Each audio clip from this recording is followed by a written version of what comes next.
આજે તો મમ્મી પૈસા નથી આપતી તો એનો મોઢું ને હાથ જ બાંધી દીધા. જાડિયાથી પાછા થવાનો 78મો દિવસ. આજે તો બહુ જ મોડું થઈ ગયું. ફટાફટ ટેટા જેવું સફરજન ખાધું ને આપણે નીકળી ગયા હતા જીમની અંદર.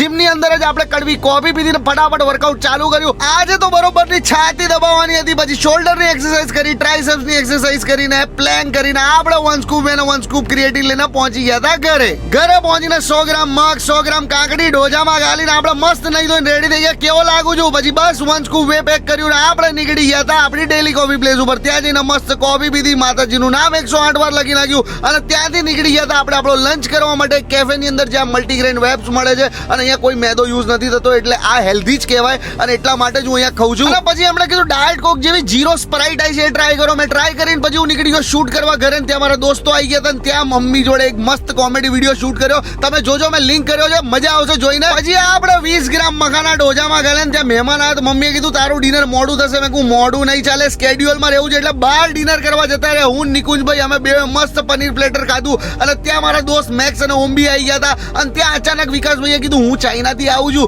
મેં કીધું યે. પછી અમે લોકો પહોંચી ગયા એરપોર્ટ, વિકાસભાઈને પિક કર્યા અને પછી બસ વન સ્કૂપ વે રસ્તામાં લઈ લીધું. મેં બધાને ફેંકી દીધા, વિકાસભાઈને ફેંકી દીધા અને ઘરે પહોંચી ગયો. તમે ફોલો કરો લ્યા.